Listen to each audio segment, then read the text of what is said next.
Dans cette vidéo, tu vas apprendre à utiliser un tableau de conversion de mesure avec les nombres entiers. Tout d'abord, je vais te demander de tracer sur ton ardoise le tableau de conversion des unités de mesure de longueur. Tu dois le connaître absolument par cœur. Donc là, je te demande de ne pas utiliser ton livre et de voir de quoi tu es capable. Trace maintenant ce tableau sur ton ardoise et mets la vidéo sur pause. Pour tracer le tableau de conversion des unités de mesure de longueur, il faut commencer par tracer la colonne des mètres, qui se trouvera au centre du tableau. Puis, tu vas continuer par tracer les colonnes des sous-multiples du mètre, c'est-à-dire les décimètres, 10 fois plus petit que le mètre, les centimètres, 100 fois plus petit que le mètre, et les millimètres, 1000 fois plus petit que le mètre. Tu entends d'ailleurs dans déci le mot 10, centi le mot 100 et milli le mot 1000. Dans un deuxième temps, tu vas tracer les multiples du mètre, c'est-à-dire les unités plus grandes que celles du mètre.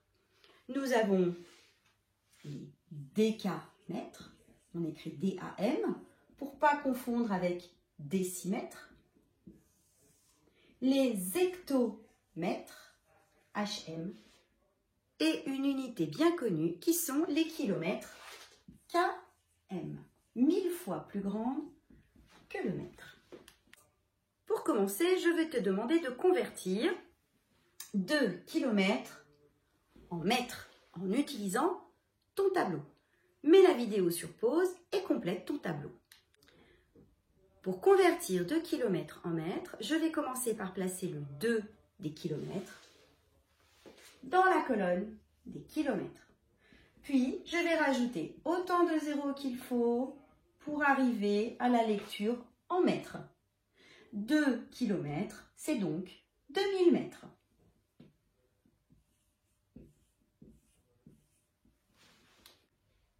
Je vais maintenant te demander de convertir 43 hectomètres en mètres, toujours en utilisant ton tableau. Mets la vidéo sur pause et réponds sur ton ardoise. Pour convertir 43 hectomètres en mètres, il faut d'abord compléter le tableau. 43 hectomètres.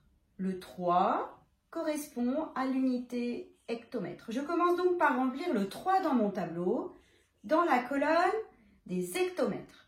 Puis je remplis les autres chiffres. Voilà comment compléter 43 hectomètres. Je veux cette unité en mètres. Je vais donc maintenant rajouter autant de zéros qu'il faut pour arriver jusqu'au mètre. 43 hectomètres, c'est donc 4300 mètres. Je vais maintenant te demander de faire la même chose avec les sous-multiples du mètre. Tu vas convertir 56 décimètres en mètres. Mets la vidéo sur pause et complète le tableau sur ton ardoise. Pour convertir 56 décimètres en millimètres, je vais regarder le chiffre des unités de 56 qui correspond à l'unité décimètre. Et je vais commencer par compléter le tableau par le 6. Donc 56 décimètres. Et je vais rajouter des zéros jusqu'au millimètre. 56 décimètres, c'est donc 5600 millimètres. Je vais demander maintenant de convertir 430 millimètres en centimètres. Mets la vidéo sur pause, complète le tableau et réfléchis bien pour trouver la solution. Pour transformer 430 millimètres en centimètres, eh bien toujours je regarde le dernier chiffre qui est le chiffre de l'unité. 0 correspond donc au millimètre. Je mets donc mon 0 dans le tableau, puis je remplis les autres chiffres de 430, du nombre 430. Et je me rends compte maintenant que si je regarde uniquement les centimètres, eh bien j'en ai 43. J'ai donc 43 centimètres. Je ne regarde pas le 0 des millimètres. Et bien voilà, 430 millimètres, c'est donc 43 centimètres. Je vais demander de convertir maintenant 3 décamètres, 5 décimètres en centimètres. Mets la vidéo sur pause, complète ton tableau et réfléchis bien. Cet exercice a pu vous paraître un petit peu plus difficile, mais en réalité, c'est toujours la même chose. Je vais compléter le tableau avec 3 décamètres. Je mets donc le 3 dans les décamètres. 5 décimètres. Je mets donc le 5 dans les décimètres. Puis je vais compléter des zéros dans les colonnes vides jusqu'à obtenir des centimètres. J'ai donc un 0 dans la colonne des mètres et un 0 dans la colonne des centimètres. J'obtiens donc 3050 centimètres. Il est très important de savoir convertir des mesures de longueur.